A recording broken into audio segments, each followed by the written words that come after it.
Степан Кузнецовтың ерлігі, математикалық есептелген қашу. 1952 жылы 24 ақпанда сағат 21:14-те тұтқын Степан Кузнецов барлық физика заңдары мен лагерлер бас басқармасының айдауыл қызметінің нұсқаулықтары бойынша өлім жазасына тең келетін әрекетке барды. Ол мұздай желдің екпіні 38 м-қа жеткен қара боранның қызған шағында нөмірі 7 ерекше лагердің сыртқы периметрінен шығып кетті. Күзеттің ішкі регламентіне сәйкес, мұндай жағдайда қуғынға шығу мағынасыз деп саналатын. Температура 42 болып, ылғалдылық жоғарылағанда адам денесі 12 минуттың ішінде терморегуляция қабілетінен айырылады. 20 минуттан кейін жұмсақ тіндердің кристалдануы басталады. Сол түні кезекшілікте болған подполковник Савельев тіпті қарауылды дабылға көтерген де жоқ. Ол тек есеп журналына нысанның табиғи күштермен жойылуы туралы жазба енгізуге бұйрық берді. Бірақ кадрлық офицер Савельев бір іргелі нәрсені түсінбеді. Оның алдында жай ғана мақта күртесінде 384 нөмірі бар СК тұтқын емес, терең іргетас жүйелерінің жетекші инженер жобалаушысы, тұтқындалғанға дейін авиациялық бомбаның тікелей соққысына төтеп бере алатын нысандар үшін материалдардың кедергі коэффициентін есептеген адам тұрған еді. Степан Кузнецов жай ғана бейсауат қашқан жоқ. Ол 2,5 жыл бойы әрбір ағаш кесуге шыққан сайын топырақтың геологиялық қимасы мен кәрі кедрлердің сүрек тығыздығын талдау арқылы алдын ала есептеп дайындаған кеңістіктің нақты нүктесіне бет алды. Сол түні Степан тек лагер жарғысын ғана емес, өмір сүрудің логикасын да бұзды. Ол қолында бір үзім нан емес, рессорлық болаттың сынығынан қайралған қолдан жасалған құрал мен 800 грамм техникалық май алып шықты. Мемлекеттік қауіпсіздік министрлігінің МГБ құжаттарында оны кейінірек елес деп атайды. Бірақ сол сәтте ол қарлы қабырғаны жарып өтіп бара жатқан математикалық формулалардың жиынтығы ғана еді. Ол мұндай атмосфералық қысымда сирена дыбысы 150 метрден кейін бәсеңдейтінін, ал сол кездегі жылувизорлық өлшемдер адам жылуын 30 сантиметрлік жаңа жауған қар қабаты арқылы тіркей алмайтынын білді. Жолдың бірінші бөлігі таза баллистика болды. Ол боранның кинетикалық энергиясын қадамын тездету үшін пайдалану мақсатында желдің бағытына қарай 15 градус бұрышпен қозғалды.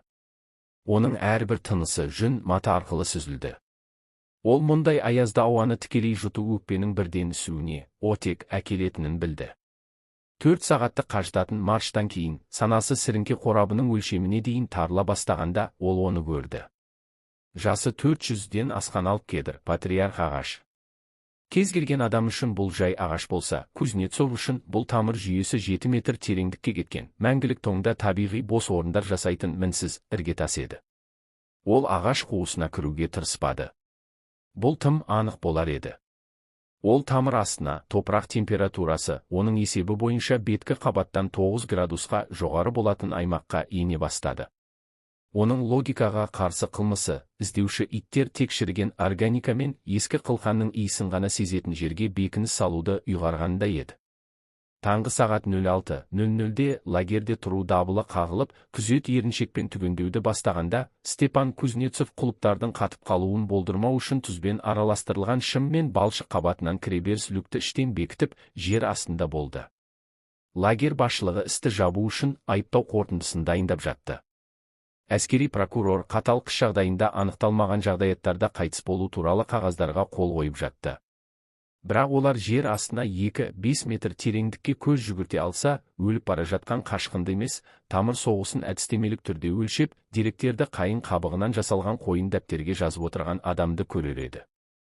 Степан мәскеулік кабинеттердегілер түсінбеген нәрсені білді. Қауіпсіздік қабырғаның қалыңдығында емес, бар екендігінің белгілерінің жоқтығында.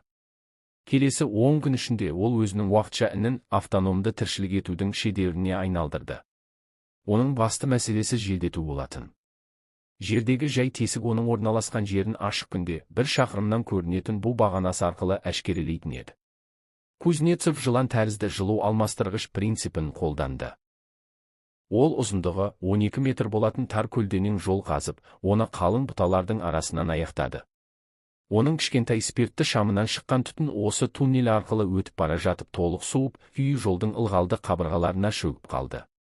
Шыға берісте ауа мүлдем мөлдір және салқын болды.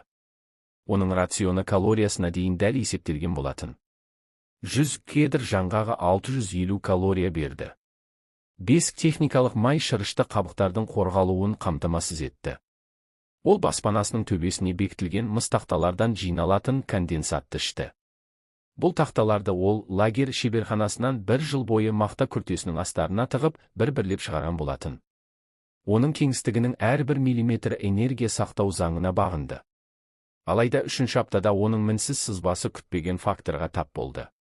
1952 жылы 7 наурызда сағат 14:40-та Степан өзінің жоспарында қарастырылмаған дыбысты естіді. Бұл желде бұтақтың сытыры да емес еді. Бұл діріл болатын. Тура басының үстіндегі жер бетіне соғылған ауыр ырғақты соққылар. Неміс овчаркасы тұқымды қызметтік иттермен күшейтілген інкірт іздеу жасағы дәл осы квадратқа шықты. Степан кедрдің суық тамырына арқасын тіреп қатып қалды. Оның жалғыз қаруы пышағы тізесінде жатты. Ол күзетшілердің тағалы етіктерінің астында қардың қалай сықырлағанын естіді. Оның мақтанышы мен құтқарушысы болған желдету каналы кенеттен оның басты әлсіздігіне айналды. Егер ит 12 метрлік жермен күйі арқылы адам иісін сезсе, оның инженерлік мансабы ату орнында аяқталмақ. Күзетшілердің бірі дыбысқа қарағанда дәл люктің үстіне тоқтады. Степан кішкентай саңлау арқылы қардың баспанасына қалай төгіліп жатқанын көрді. Осы сәтте ол өзінің өмірі жабындардың беріктігін емес, ағаштың айналасына шашқан қоспасының ашы махорка, скипидар және бұрыш қоспасының химиялық құрамына байланысты екенін түсінді. Ит ұлыды. Бұл қуғынның арсылы емес, ауырсынудың айқайы еді. Ашы қоспа оның рецепторларын бітеп тастады. Степан итті жұмыс етуге тырысқан айдауылдың боқтағанын естіді, бірақ жануар түшкіріп, бағытынан жаңылып, орнында айналып жүріп алды. Жасақ ағаш жанында 40 минут тұрды. Степан 40 минут бойы жүрек соғысын санап, тыныс алмай жатты. Ол егер қазір бір байқаусыз қимыл жасаса, діріл топырақ арқылы беріліп, солдаттардың аяқ астындағы бос кеңістікті әшкерелейтінін білді. Аяқ дыбыстары толық басылғанда, Степан тек аман қалғанын ғана емес, инженерлік ойдың мемлекеттік қуғын сүргін жүйесінен күшті бола алатынын дәлелдегенін түсінді. Бірақ бұл тек бастамасы еді. Сәуір айының ортасына қарай су тасқыны басталды. Қыста сенімді іргетас болған мәңгілік тоң тұтқыр ботқаға айнала бастады. Су оның баспанасының төменгі деңгейлерін толтыра бастады. Бұл оны күзетшінің оғынан да тез өлтіруі мүмкін техникалық дағдарыс еді. Күмбезге түсетін топырақ қысымы 3 есе артты. Ол Балқарағайдан Лиственница жасаған тіреуіштер сықырлай бастады. Бір түні Степан бетінен 10 сантиметр жерде топырақ қабатының құлағанынан оянып кетті. Оған барлық қауіпсіздік нормаларын бұзатын шешім қабылдауға тура келді. Ол суды сіңіріп алатын құм қабатын табу үмітімен төмен қарай дренажды құдық қаза бастады. Ол күніне 18 сағат жұмыс істеп, топырақты қалтасымен сыртқа шығарып, оны жүру жолының түбіне жайып отырды. Оның қолдары қан жоса болған сүйелге айналды. Дәл сол кезде ол алғаш рет орман иесімен бетпе-бет келді. Бір түні ол топырақ қалдықтарын тастау үшін люкті абайлап ашқанда бір жұп-жалт еткен көзді көрді. Ерте келген жылудан оянған аш аю оның тасасынан 3 метр жерде тұр еді. Аң арық әрі агрессивті болатын. Ол Степаннан шыққан майдың иісін сезіп қойды. Кез келген басқа жағдайда адам 1 секундта өлер еді. Бірақ инженердің суыққандылығын сақтаған Кузнецов қашқан жоқ. Ол ормандағы дыбыс физикасын есіне түсірді. Ол 2 металл тақтаны алып, аңның тұмсығының алдында біріне-бірін бар күшімен соқты. Резонанс сондай қуатты болды, құлақтары жоғары жиілікті дыбыстарға өте сезімтал аю кейін шегініп, орманға сіңіп кетті. Степан люкті жауып, енді оның жауы тек адамдар ғана емес, ол бағындырмақ болған табиғаттың өз екенін сезініп, қараңғыда тағы 1 сағат отырды. 52 жылдың жазына қарай Степан өзінің жалғыздығы оның басты сауыт екенін түпкілікті түсінді. Ол кедрдің ішкі тамырына белгілер сала отырып күнтізбе жүргізе бастады. Әрбір белгі жүйені жеңген бір күн. Ол МГБ кабинеттерінде оның ісі із-түссіз жоғалды деген белгімен архивте шаң басып жатқанын елестетті. Бірақ ол өзі қорқыныштың бас сәулетшісі деп атаған Сталиннің жеңілісті кешірмейтінін де білді. Степан оны іздеу әлі де жалғасып жатқанына, физикалық түрде болмаса да, тізімдерде, күдіктерде, домалақ арыздарда ізделіп жатқанына сенімді еді. Бірде ол өзінің жалғыз антисептигі кедр шайырын жинап жүргенде, аңға да күзетшіге де тиесілі емес іздерге тап болды. Бұл жұмсақ мүктің үстіндегі жұқа, байқала бермейтін аяқ киім іздері. Жақында ғана біреу оның баспанасының жанынан өтіп кеткен. Және бұл адам солдат емес еді, өйткені солдаттар саппен және шулап жүреді. Бұл аңшы немесе геолог болатын. Степанның жүрегі қысылып қалды. Оның өлі аймағында басқа адамның пайда болуы нағыз апат еді. Ол аңдуды бастады. Бірнеше күн бойы ол бейтаныс адамның соңынан көлеңкедей еріп, байқалмай жүрді. Бұл осы орманның әр тасын жатқа білетіндей көрінетін жергілікті аңшы қарт Манси еді. Степан қарттың дәл сол кедірдің жанына тоқтап, оның тамырларына ұзақ қарап тұрғанын көрді. Аңшы өз тілінде бірдеңе деп күңкілдеп, ағаштың түбіне бір кесек кептірілген ет қойды. Степан үшін бұл есеңгірететін жағдай болды. Оның баспанасы табылды, бірақ жау емес, орман заңдарымен өмір сүретін біреу тапты. Кузнецов етті алған жоқ. Ол тіпті байланысқа ишарат жасаудың өзіне жол бере алмайтын еді. Ол қарттың кетіп бара жатқанын бақылап тұрып, енді оның құпиясы тек өзіне ғана тиесілі емес екенін түсінді. Бұл оқиға оны инженерлік ізденістерге одан да тереңірек үңілуге мәжбүр етті. Ол кедірдің айналасында жалған іздер мен шуыл тұзақтары жүйесін құруды ұйғарды. Жануарлардың сіңірлерінен созылмалы тұзақтар жасауға ондаған сағат жұмсады. Олар үзілген жағдайда құрғақ бұтақтарды қозғалысқа келтіріп, ірі аңның жүрісін еске түсіретін дыбыс шығаратын. Оның бекінісі барған сайын күрделене түсті. Ол өз тұрағын тірі ағза ретінде қабылдай бастады. Мұнда ол ми, ал ағаш тамырлары жүйке жүйесі болды. Бірақ оның басты мәселесі психологиялық аштық болып қалды. Жарты жыл ішінде ол бірде-бір сөз айтқан жоқ. Оның дыбыс сіңірлері атрофияға ұшырай бастады. Есінен адаспау үшін ол қараңғыда лекция оқи бастады. Ол кедірдің тамырларына материалдар кедергісі теориясын, сопромат, дауыстап түсіндіріп, Блок пен Лермонтовтың өлеңдерін оқыды, өзінің ең күрделі нысандарының сызбаларын есіне түсірді. Оның дауысы қарлыққан әрі табиғи емес шығып, өзін шошытты. Ол егер адамша сөйлеуді ұмытса, инженер болудан қалып, орман жануарына айналатынын түсінді. 1952 жылдың тамызында орманда өрт басталды. Бұл ең қорқынышты сынақ еді. От жоғарыдан лаулап, жолындағының бәрін жалмап келе жатты. Оның үйі әрі жалғыз қорғанышы болған кедір кез келген секундта лап ете қалуы мүмкін еді. Степан егер ағаш жанса, бірнеше минуттың ішінде өз інінде иіс тиіп тұншығып өлетінін түсінді. Түтін оның желдету каналдарына ене бастады. Іштегі температура 40 градусқа дейін көтерілді. Өрттің шетін шарлап жүрген патрульдердің қолына барып берілудің орнына Степан күресті бастады. Ол баспанасының ішкі қабырғаларын сылау үшін су мен балшық қорын пайдаланды. Негізгі желдету жолын жауып тастап, дымқыл мүк қабаты арқылы тыныс алды. Бұл оттегі тапшылығы жағдайында өмір сүруге арналған есеп еді. Ол дренажды құдығының ең түбінде, бетін дымқыл жерге басып отырып, үстінде жалынның қалай ақырғанын тыңдап жатты. Ыстық сондай күшті болды, ағаш тамырлары термиялық кеңеюден ыңырси бастады. Өрт басылғанда Степан бетке шықты. Айнала қара шөлге айналған еді. Оның кедірі күйгенімен аман қалды. Қалың қабығы мен қуатты тамырлары ағашты сақтап қалыпты. Бірақ енді бүркемелеу жойылды. Өртенген жердің қара фонында адам әрекетінің кез келген ізі алақандағыдай көрініп тұрды. Оған жасырыну жүйесін қайтадан ойлап табуға тура келді. Ол күлді камуфляж ретінде пайдаланып, баспанасының аузын сонымен жапты. Ол осы өртенген орманның бір бөлшегіне, оның көрінбейтін тұрғынына айналды. Тағы бірнеше ай өтті. 52 жылдың күзі келді. Степан 29 жаста еді, бірақ металл сынығынан жасалған айнадан ол самайына ақ кірген, жанары мұздай суыққа толған қартты көрді. Ол қар тағы да оны әлемнен жасыратынын біліп, қысты күтті.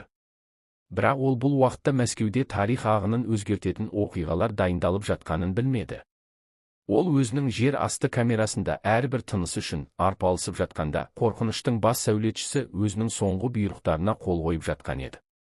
Степан өзінің басты жауының да пенде екенін сезбестен соғысын жалғастыра берді. Оның инженерлік ақылы тіпті қатты қажыған жағдайда да жұмысын тоқтатпады. Ол батпақтардан тапқан фосфорланған шірік ағаштарды пайдаланып, жарықтандыру жүйесін жасап алды. Бұл табиғи шамдар қайың қабығына жазбаларын жалғастыру үшін солғын болса да жеткілікті жарық берді. Ол бір күні бұл білім адамдарға керек болар деген үмітпен экстремалды жағдайлардағы жер асты құрылысы туралы трактат жазды. Ол өзінің тәжірибесін жай ғана қашу емес, ерекше маңызды ғылыми эксперимент деп білді. Қазанда ол лагерь күзетінің патрульдеуді күшейткенін байқады. Сірә, қашқындардың бірі жаңа талпыныс жасады немесе жоғарыда басшылық ауысты. Ол 2 айна сынығынан жасалған перископ арқылы просека бойымен жаңа шинель киген солдаттар тобының өтіп бара жатқанын көрді. Олар автоматтармен қаруланған және қарғыбаумен иттерді жетелеп жүрді. Кузнецов тығылды.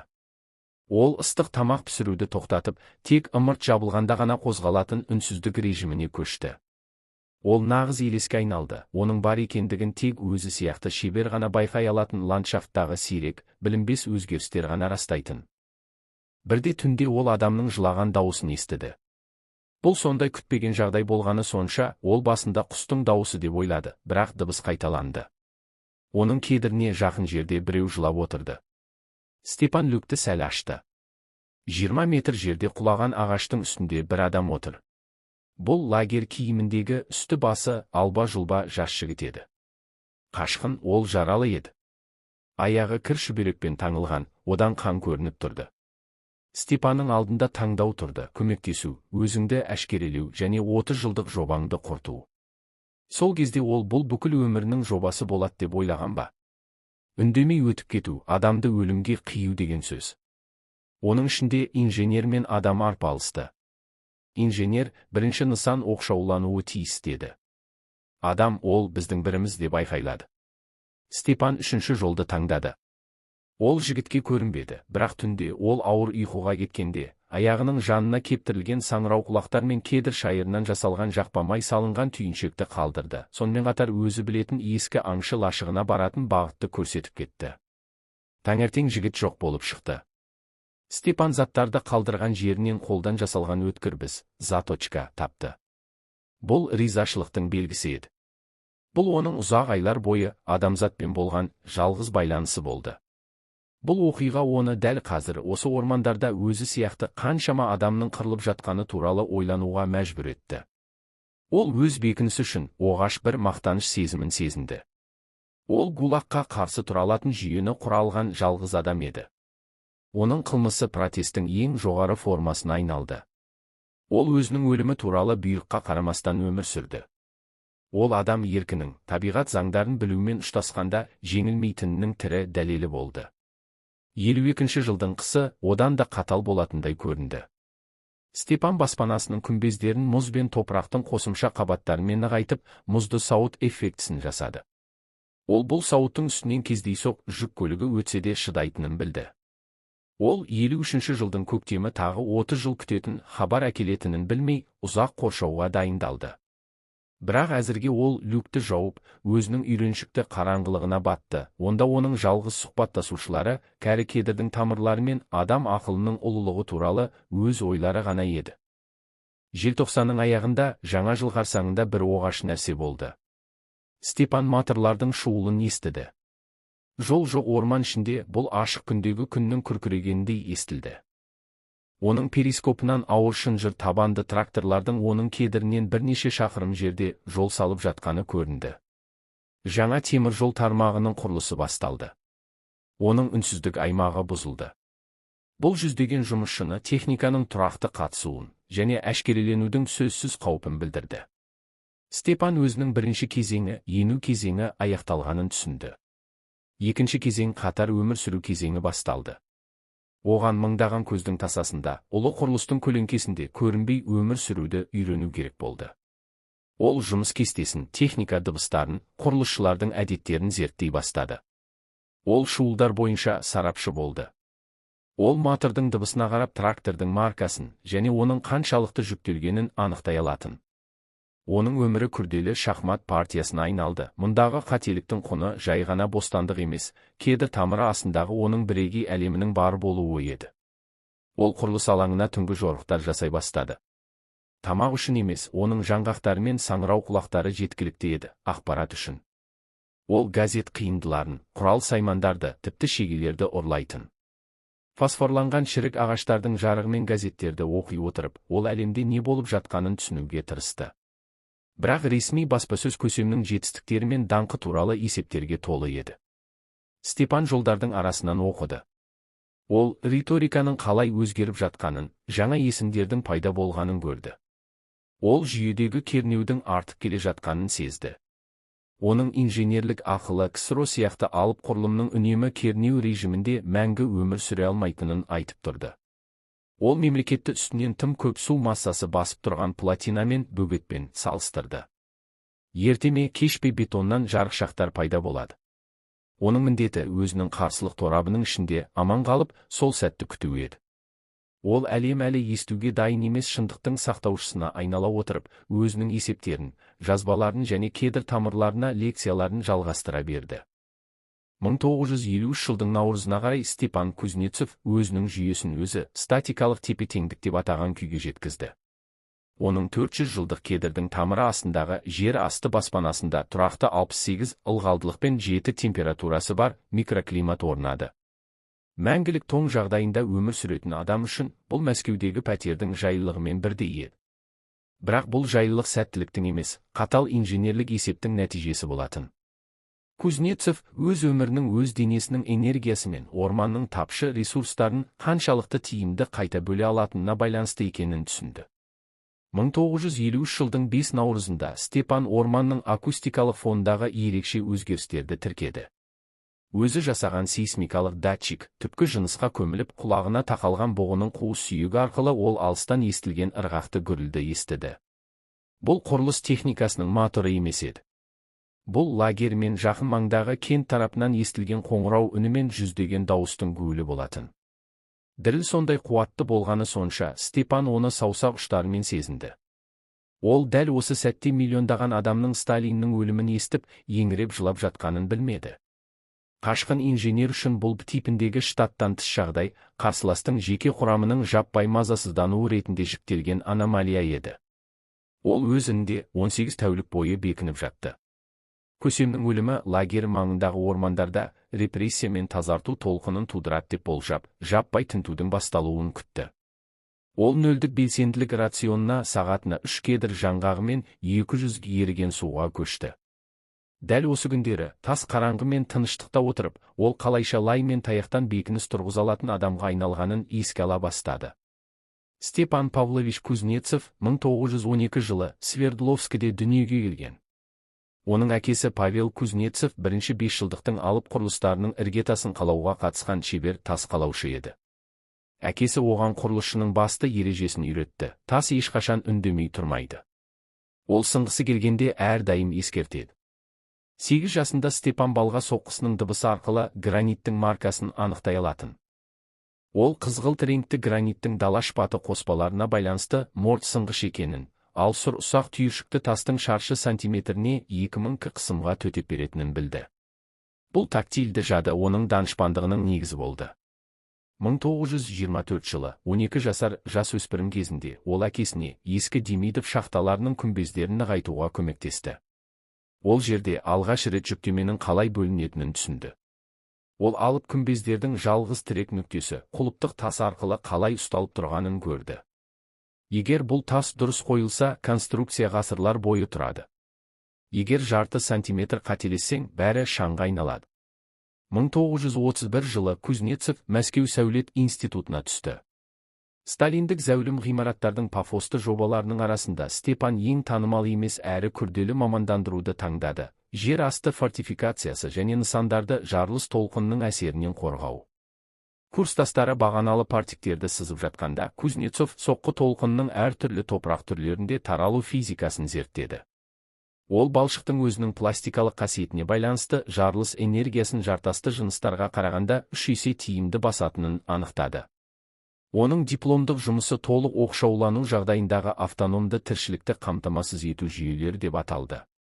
Онда ол сыртқы көзсіз ондаған жылдар бойы өмір сүре алатын мінсіз бункердің параметрлерін есептеп шықты.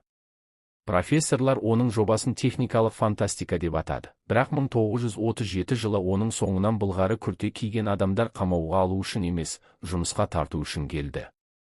Кузнецовты қиыр шығыс пен Сібірдегі құпия нысандардың құрылысына жіберді. Ол 40 метрлік жартас қабатының астында жасырылған командалық пункттер салды. Ол желдету шахталарының шығысын кәдімгі жартастар ретінде бүркемелеуді үйренді, сонда оларды 10 қадам жерден де байқау мүмкін емес еді. Ол бункер ішіндегі кез келген дыбысты қабырғадағы арнайы қуыстар арқылы басатын акустикалық тұзақ жүйесін құруды білді. Бірақ дәл осы ісіне деген фанатикалық берілгендігі оны 1948 жылы құрдымға жіберді.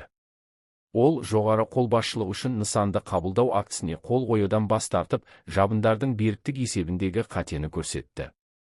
Ол 800 мм снаряд тиген жағдайда күмбез 30 миллисекундтан кейін жарылатынын мәлімдеді.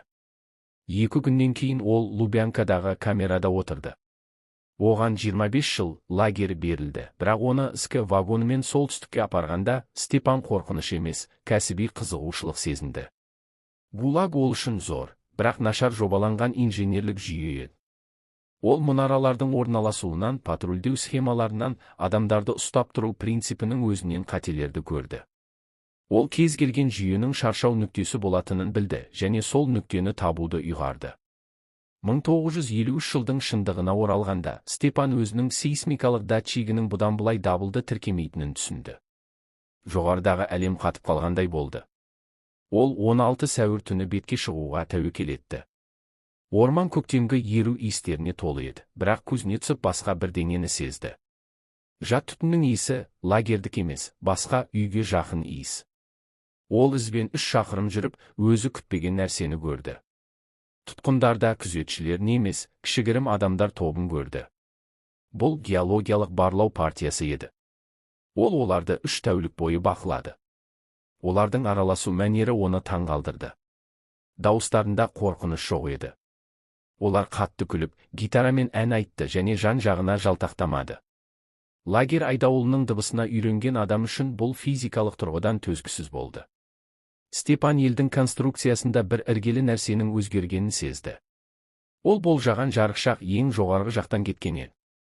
Дәл сол кезеңде, 50-ші жылдардың ортасында Степан өзінің жер асты зертханасын ұйымдастырды.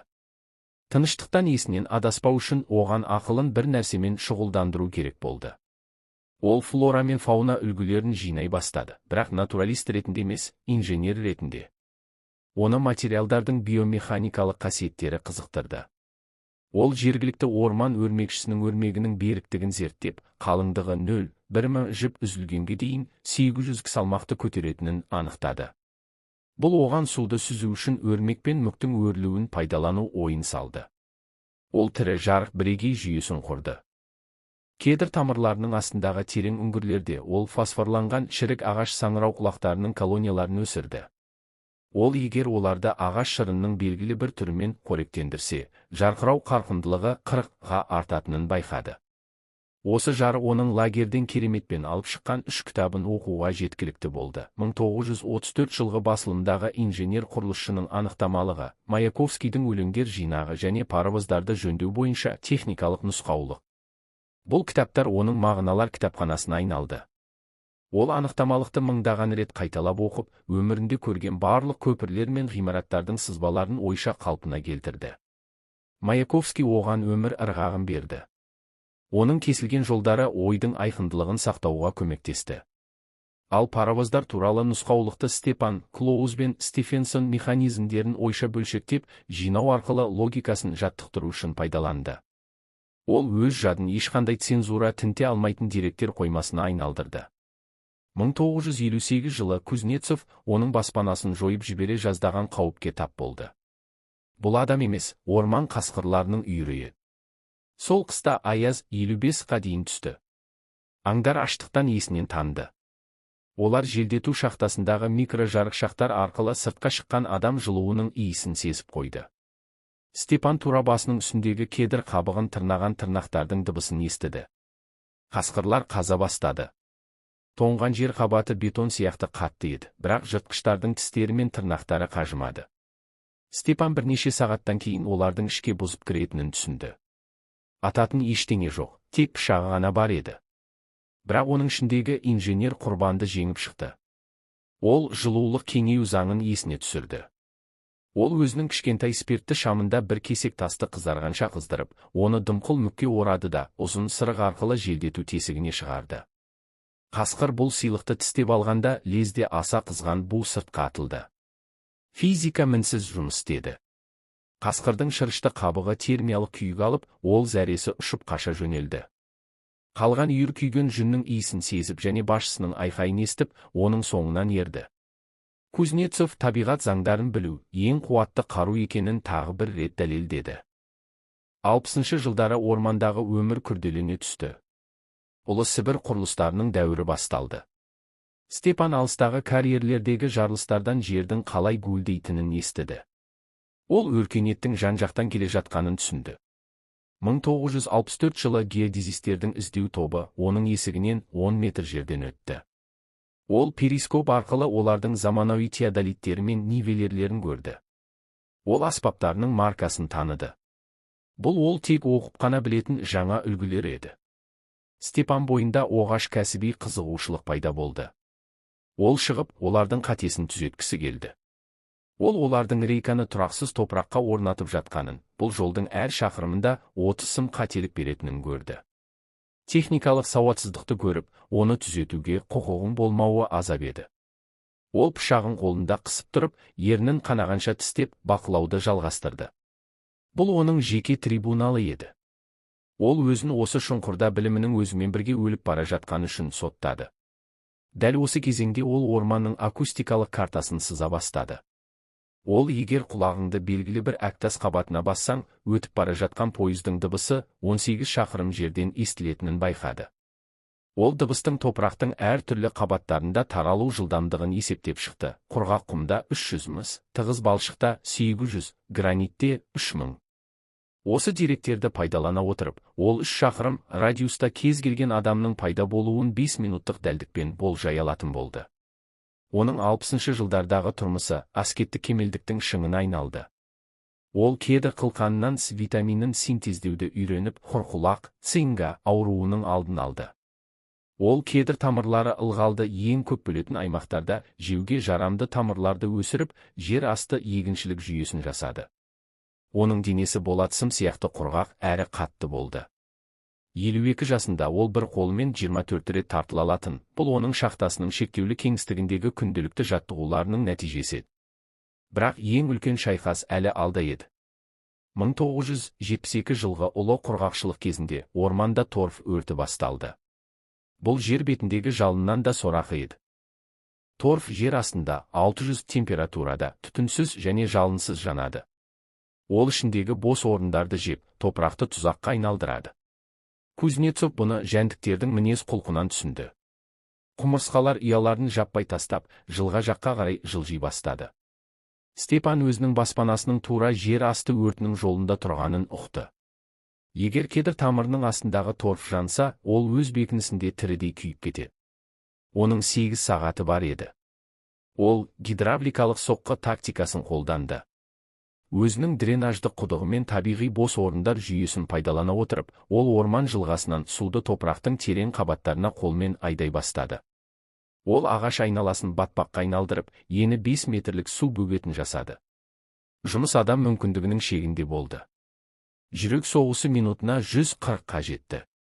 Ол бір түнде өзі жасаған былғары шелектермен шамамен 3 тонна су тасыды. Жер астындағы от оның шебіне жақындағанда, будың қорқынышты ысылы естілді. Кедір айналасындағы жерден түтін шыға бастады, бірақ су тосқауылы шыдап берді. Степан өз іннің түбінде әлсіреп жатып, астында судың қалай қайнап жатқанын тыңдады. Ол тек термодинамика мен топырақ механикасы білімін пайдаланып, тағы да табиғатты жеңіп шықты. 70-ші жылдардың ортасында оған орман елесі ретіндегі соңының бастауы болған бір ой келді. Ол жүйенің мызғымастығы туралы есептерінің қате болғанын түсінді. Туристер тоқтаған жерлерден тапқан газет қиындылары арқылы ол ғарышқа ұшулар, халықаралық кернеудің бәсеңдеуі, үкіметтегі жаңа есімдер туралы оқыды. Ол бақылаушыларға ұқсамайтын адамдардың фотосуреттерін көрді. Оның паранойясы жарыла бастады. Ол мені әлі Сталин іздеп жүрме? Сталин тірме деп күмәндана бастады. Оның күнтізбесінде 8000-нан астам белгі бар еді. 22 жыл толық оқшаулану. Ол өзін кедірмен сапрамат туралы емес, өз сезімдері туралы сөйлесіп жатқан жерінен ұстай бастады. Ол ағашқа 1938 жылы сүйген Маша есімді қыз туралы, Свердловскідегі жаңа шабылған шөптің иісі туралы, ыстық нанның дәмі туралы айтып беретін. Оның инженерлік миы оқшаулануға қарсы бүлік шығара бастады. Қашу жобасы мағынасыз тұтқын жобасына айналды, бірақ трибунал алдындағы қорқыныш әлі де бостандыққа деген құштарлықтан күштірек еді. Ол 58 бапты есінде сақтады. Ол айдауылдардың бет-бейнесін ұмытпады. Ол әлемнің өзгергені соншалық, оның қылмысы баяғыда тарихқа айналғанын білмеді. 1979 жылы Степан Кузнецов өзінің ең батыл жорығын жасады. Ол орманның шетіне дейін жетті, ол жерден заманауи трасса көрінетін еді. Ол асфальт үстінде 80 км/с жылдамдықпен зулаған алып жүк көліктерін көрді. Ол жанармай бекетіндегі жарқыраған неон жазуларды көрді. Бұл өзге ғаламшарлық өркениет сияқты көрінді. Степан ағаш көлеңкесінде үстіне тері жамылған, селдір ақ сақалымен тұрып, бұл әлемге қорқынышпен әрі таңданыспен қарады. Ол өзінің өмір сүру технологияларының адамдар осы жылдар ішінде жасағандарымен салыстырғанда тас дәуірі екенін түсінді. Бірақ ол сондай-ақ жарқыраған күрте киген мына адамдардың ешқайсысы оның жағдайында бір түнде аман қалмайтынын ұқты. Бұл оған соңғы мақтаныш сезімін сыйлады. Ол мүмкін емес нәрсені тұрғызған инженер. Бірақ жалғыздық оны ішінен жеп тауысты. Пышағын қайрамақ болғанда қолдарының дірілдейтінін байқай бастады. Көру қабілеті нашарлады. Ол егер осы інде өлсе, оның жеңісі туралы ешкім ешқашан білмейтінін түсінді. Қайың қабығындағы сызбалары шіріп кетеді, тіршілікті қамтамасыз ету жүйесі құлайды, ал кедір оның денесін жай ғана жұтып қояды. Бұл нөлдік нәтиже туралы ой жобалаушы үшін төзгісіз еді. Ол өзінің қорытынды есебін дайындай бастады. Қайың қабығындағы барлық жазбаларын жүйелеп, оларды шайыр мен балауыздан жасалған герметикалық контейнерлерге салды. Ол өз тарихын құрғақ әрі нақты техникалық тілмен жазды. Ол рақымшылық сұрамады, ол тек фактіні құжаттады. Мен, Степан Кузнецов, ортаның абсолютті қастығы жағдайында 30 жылға созылған өмір сүру экспериментін өткіздім. Нәтижелер растайды. Адам ақылы кез келген архитектуралық жүйеде басым фактор болып табылады. 80-ші жылдардың басында Степан 70 жасқа толды. Оның денесі морт сынғыш болды, бірақ ақылы рессорлық болаттан жасалған пышағындай өткір еді. Ол ормандағы уақытының таусылғанын білді. Ол кәрі кедірдің құрғай бастағанын көрді. Ағашта мәңгілік емес еді. Степан өз баспанасы үшін пайдаланған ішкі бос орындар кеңейе бастады. Конструкция тұрақсыз бола бастады. Инженер Кузнецов нысанның демонтажға немесе тапсыруға жататынын түсінді. Ол өз жобасының бақыланбайтын құлауымен аяқталуына жол бере алмады. Ол өзінің ең соңғы шығуын жоспарлай бастады. Бұл шығу не оның триумфы, не оның өлімі болуы тиіс еді. Ол 1982 жылы әлем Сталинді тірі құдай ретінде ұмытқанын және оның қожайын тірі ме деген сұрағы замандастар үшін терең көрден шыққан дауыс болатынын әлі білмеді. Бірақ тері жамылған қарт өзінің қолдан жасаған пышағын кезекші милиционердің үстеліне қоятын соңғы сәтке өтпес бұрын, біз Степанның соңғы қыстарын қалай өткізгенін, торыққан сәттерінде қандай ойлар келгенін және оны орманнан соңғы қадам жасауға нақты не мәжбүр еткенін түсінуіміз керек. Хикаямыздың қорытынды бөлімінде оның өз жадымен күресі, өліп бара жатқан данышпанның соңғы техникалық шешімдері және өркениет табалдырығында оны күтіп тұрған ұлы шок туралы. Степан Кузнецов өзінде арқасын кедірдің құрғақ тамырына тіреп отырып, тыныштықты тыңдады. Бұл аяқталған сызбаның тыныштығы еді. Соңғы сызық тартылды. Алда тек ақ қағаздың бостығы ғана тұрды. 1981 жылдың қысы Степан Кузнецов үшін өзінің қайың қабығынан жасалған журналында тірек конструкцияларының критикалық тозу кезеңі деп тіркелген уақыт болды. Бұл тек оның жер асты бекінісіне ғана емес, сонымен бірге өз денесіне де қатысты еді. 69 жасқа келген инженер жобалаушы өзінің биологиялық жүйесінің сенімділік коэффициенті критикалық межеден төмен түскенін түсінді. 30 жыл бойы тұрақты ылғалдылықпен шектеулі қозғалыс жағдайында жұмыс істеген буындары енді әрбір қимылға құрғақ металдың сықырына ұқсас дыбыспен жауап беретін болды. Бірақ басты мәселе оның алыбы 400 жылдық кедір еді. Степан үшін іргетас, шатыр және жалғыз дос болған ағаш контрактор өле бастады. 70 жылдардағы өрт пен одан кейінгі жер асты сулары деңгейінің өзгеруі кедрдің өзегін шірікке айналдырды. Степан мұны өзінің акустикалық датчиктері арқылы сезді. Діңнің резонансы өзгерді. Таза әрі терең гуілдің орнына жел соққанда ағаш дірілдеген жасанды дыбыс шығаратын болды. Материалдар кедергісінің маманы ретінде Кузнецов келесі қуатты боранда ағаштың жай ғана құлап, оны бүкіл зертханасымен және архивтерімен бірге басып қалатынын түсінді. 1981 жылда ол кедрдің өмірі үшін үздіксіз инженерлік күреспен өткізді. Ол сыртқы және ішкі кермелер жүйесін құрды. 30 жылдары шахта құрылысында алған дағдыларын пайдалана отырып, ол тірі сүректі арматуралау әдісін жасап шықты. Ол ағаш діңінің қуыстарына шайырға малынған балқарағай сыналарын қағып кіргізіп, ағаш ішінен жасанды қаңқа жасады. Бұл табиғат тәніне қолдан жасалған құралдармен, тас қараңғыда жасалған өте күрделі хирургиялық ота еді. Тек орталық тіреуішті орнатудың өзіне ол 3 ай уақытын жұмсады. Күніне 7 сағат бойы еңкейіп жұмыс істеді. Бұл кезде топырақтың омыртқаға түсіретін қысымы, оның есебі бойынша шаршы сантиметрге 40 құрады. Осы кезеңде оның ақылы оғаш ақаулар бере бастады. Степан ойлау процестерінің баяулап жатқанын байқады. Бұрын ойша секунд ішінде орындайтын логарифмдік есептеулер енді минуттарды талап етті. Мидың энтропиясына қарсы тұру үшін ол өзінің күнделікті дәрістерін күрделендірді. Енді ол жай ғана өлең оқып немесе бетон теориясын түсіндіріп қана қойған жоқ, ол ойша абсолютті автономия қаласын жобалай бастады. Ол сыртқы кез келген әсерден қорғалған, толығымен жер астында өмір сүре алатын мегаполис үшін кәріз жүйелерін, жылу желілерін және көлік айрықтарын есептеді. Ол өзінің шынайы әлемі 5 шаршы метрмен шектелгенін ұмытып, әрбір вентильді, әрбір сақтандырғыш клапанды детальды түрде зерттеді. 1981 жылдың қарашасына қарай Степан калория тапшылығына тап болды. Орман босап қалды. Бұрын оның тұрақты ақуыз көзі болған кеміргіштер өртенген аймақтан кетіп қалды. Өліп бара жатқан ағаш жеміс беруін тоқтатқандықтан кедр жаңғағының қоры таусылды. Иә, сол болатын деп растады учаскелік инспектор. Степан басын баяу төмен түсірді. Оның бүкіл әлемі, кедр астындағы бүкіл бекінісі, бүкіл инженерлік есептері, барлық құрбандықтары мен қиындықтары. Осының бәрі бір сәтте нөлге айналды. Ол 30 жыл бойы бостықтан қорғанатын қорған тұрғызды. Ол 30 жыл бойы өлі адаммен соғысты. Оның данышпандық өмір сүру жобасы адамзат тарихындағы ең ауқымды және ең мағынасыз құрылыс болып шықты. Ол жылаған жоқ. Оның заманының инженерлері қираған конструкциялар үшін жыламайды. Олар қираудың себептерін талдайды. Ол өзінің басты қатесі арқалықтардың беріктігін есептеуде емес, уақыттың беріктігін есептеуде болғанын түсінді. Ол жүйенің тұрақтылығын асыра бағалап, адам өмірінің жылдамдығын төмен бағалады. Ол ғарыш станциялар мен қалтадағы рациялар әлемінің табалдырығында тұрып, өзін ешбір механизмге сәйкес келмейтін деталь сияқты сезінді. Оны қамауға алған жоқ, керісінше дәрігерлер шақырып, таза киім беріп, жергілікті ауруханаға орналастырды. Орман инженері туралы хабар лезде тарап кетті. Оған журналистер келе бастады, бірақ ол сөйлесуден бас тартты. Ол тек бір рет құрылыс пен физика бойынша заманауи оқулықтар әкелуді өтінді. 3 күн бойы ол бас алмай оқыды.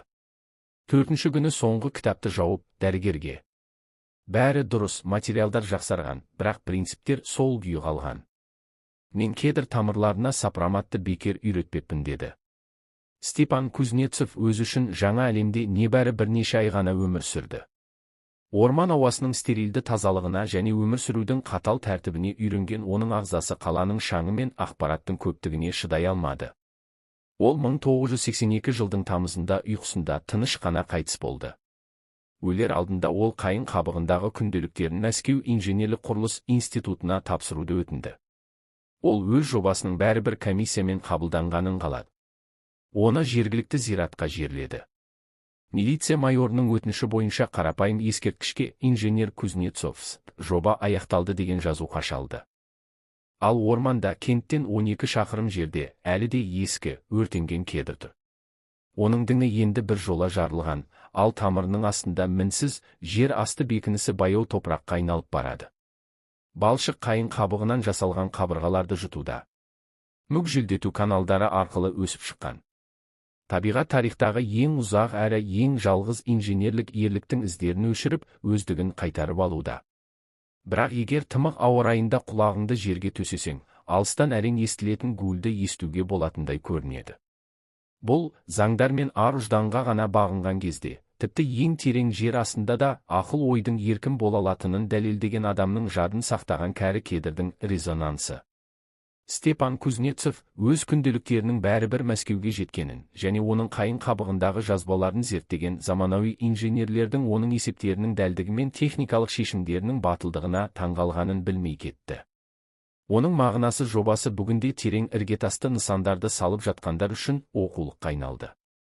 Кедрдің қуысындағы 30 жыл жай ғана қашу емес, ол басты емтихан алушысы мәңгілік болған адам рухының жоғары мектебі болып шықты. Оның рационы тәулігіне 300 кептірілген саңырау құлақ пен 100 қарағай қылқанына дейін қысқарды. Кузнецовтың салмағы 48 кг дейін түсті. Ол металл сынығынан жасалған айнадан адамға аз ұқсайтын тіршілік иесін көрді. Терісі сүйегіне жабысқан бас сүйек, шүңірейген көздер және аппақ ұзын сақал. Бірақ бұл көздерде әлі де есепші ақылдың салқын оты жанып тұрды. Желтоқсан айында Степан технологиялардың басып кіруі деп жіктеген оқиға болды. Түнде ол өзінің дыбыстар кітапханасында жоқ дыбысты естіді. Бұл тракторда, ұшақта емес еді. Бұл тез жақындап келе жатқан бәсең, жоғары жиілікті ысыл болатын. Степан перископқа жабысты. Оның баспанасынан 300 метр жерде, қар басқан соқпақпен артында шынжыр табаны бар, шаңғыдағы оғаш аппарат зулап бара жатты. Бұл заманауи снегоход еді. Оның үстінде өз фараларының жарығында жарқыраған ашық түсті синтетикалық күрте киген екі адам отырды. Степан қатып қалды. Ол мұндай түсті материалдарды бірінші рет көрді. Күртелердің қызыл және көк түстері сондай қанық болғаны сонша, оған физикалық түрде ауыр тигендей көрінді. Ол оларға басқа ғаламшардан келген тіршілік иелері сияқты қарады. Адамдардың бірі қарға секіріп түсіп, қалтасынан кішкентай қорапша шығарды. Сол кезде қатты, анық, еш кедергісіз дауыс естілді. Әлемі тумбочкадай лампалы радиоқабылдағыштар дәуірінде тоқтап қалған Кузнецов үшін бұл портативті рация нағыз технологиялық шок болды. Ол орманнан тыс жердегі әлемнің жай ғана өзгеріп қоймағанын, оның кванттық секіріс жасағанын түсінді. Бұл кездесу катализатор болды. Степан өзінің оқшаулануының бұдан былай мағынасы жоқ екенін ұқты. Оның 40-шы жылдардағы фортификация туралы білімі, оның бірегей өмір сүру тәжірибесі, мұның бәрі адамдар қалтасына сымсыз рация салып жүрген әлемде керексіз қоқыс болып қалуы мүмкін еді. Ол адамзат жұлдыздарға ұшуды үйренген кезде, өмір бойы мінсіз пирамидалар тұрғызған сәулетші сияқты сезінді өзін. Бірақ оны әлі де төменде ұстап тұрған бір сұрақ бар еді. Қазір Кремльде кім отыр? 1982 жылдың бүкіл қысын Степан жобадан шығуға дайындалумен өткізді. Ол жай ғана шығу, берілу деген сөз екенін түсінді. Инженер ретінде ол құжаттардың берілуін қамтамасыз етуі тиіс еді. Ол өзінің қайың қабығындағы күнделіктерін қайнатылған қайың қабығынан жасалған және қылқан жапырақты ағаш шайырының қалың қабатымен қапталған 3 герметикалық контейнерге салды. Бұл миллиметрмен секундқа дейінгі дәлдікпен тіркелген оның өмірінің 30 жылы еді. Ол киімін дайындады, бұл 3000 рет жамалған лагердің мақталы күртесімен, жабайы аңдардың терісінен жасалған оғаш гибрид еді. Шешуші сәт 1982 жылдың 21 мамырында келді. Бұл күні оның кедірі соңғы рет ыңырсыған дыбыс шығарды. Степан зор қиындықпен орнатқан ішкі тіреуіш қысымға шыдамады. Дің бойлай жарылды. Бұл белгі еді. Нысан шұғыл эвакуациялауға жатады. Степан Кузнецов соңғы рет іннің тазалығын тексеріп, құралдарын ұқыптап жинады да қолдан жасалған пышағын алды. Ол қорқыныш сезінген жоқ, ол ақыры қирауға рұқсат алған конструкцияның шаршауын сезінді. Ол бетке ұзақ, шамамен 2 сағат бойы шықты. Оның бұлшық еттері вертикальды жүктемелерді ұмытып қалған еді. Ақыры люкті итеріп ашып, тамырлардың астынан шыққанда, көктемгі күннің сәулесі көзін қарықтырды. Ол көзін жұмып, тізерлеп тұрды да, жылы желдің бетін сүйіп өткенін сезінді. Бұл 30 жыл ішінде 12 метрлік желдету каналдарынан өтпеген ауаны бірінші рет жұтуы еді. Ол өмірдің өткір, сан қырлы, есеңгірететін иісін сезді. Жақын маңдағы кентке дейінгі жол 3 тәулікке созылды. Степан бұрынғы соқпақтардың орнына салынған кең жолдармен бағдар ұстап жүрді. Ормандағы металдың көптігі оны таңғалдырды. Тасталған тростар, кабина сынықтары, бос жанармай бөшкелері. Әлем гірлеп, шулы болып кетіпті, бірақ бұл шудан зор қуат сезілетін. Екінші тәулікте ол жоғары вольтты желілерге тап болды. Көк жиекке ұзап бара жатқан болаттан жасалған зәулім мұнаралар оны тоқтауға мәжбүр етті. Ол солардың біріне жақындап металды ұстап көрді. Басының үстінде 500 к электр қуаты гуілдеп тұрды. Инженер үшін бұл музыка ел. Ол өзі сондай қатты қорыққан елдің керемет бірдеңе тұрғызғанын түсінді. 24 мамырда Степан Кузнецов Северный деп аталатын кенттің шетіне шықты. Ол өткен шақтан тіріліп келген қорқынышты түс сияқты көрінді. Үстінде оғаш жыртық жамау киімдер, селдір сақал, бірақ жанары өткір әрі анық. Кент шетінде ойнап жүрген балалар айғайлап қаша жөнелді. Ол ренжіген жоқ. Өзінің сыртқы келбеті бұл уақыттың эстетикалық нормаларына сәйкес келмейтінін түсінді. Ол төбесінде қызыл ту желбіреген ғимаратқа қарай мақсатты түрде бет алды. Бұл жергілікті милиция бөлімі еді. Осы жерден біздің хикаямыздың қорытынды бөлімі басталады. 30 жылдық тыныштықтың соңғы нүктесін қоятын сәттер. Степан милиция ғимаратына кілт қимыл жасамауға тырысып, баяу кірді. Кезекші бөлімде хлор мен темекінің иісі мүңкіп тұрды. Ол ондаған жылдар бойы сезбеген иістер. Шынның арғы жағында журналға бірдеңе жазып отырған жас сержант Степанды көргенде қатып қалды. Оның қолы баяу қынабына қарай созылды. Оның алдында басқа шындықтан келген тіршілік иесі тұрды. Терісі ағаш қабығының түсіндей, ал киімі орман ландшафтының бір бөлігі сияқты адам. Кузнецов тіреуіштен 3 метр жерде тоқтады. Қолдары көтерілген, алақандары ашық, ескі лагерлік ишара. Ол сөйлемек болды, бірақ тамағынан тек құрғақ ысыл шықты. Ол жөтеліп алып, ақыры бәсең, бірақ өте анық дауыспен: «Мен 384 тұтқын Кузнецов Степан Павловичпін. 1952 жылдың ақпанында 7 ерекше лагерден қашқанмын.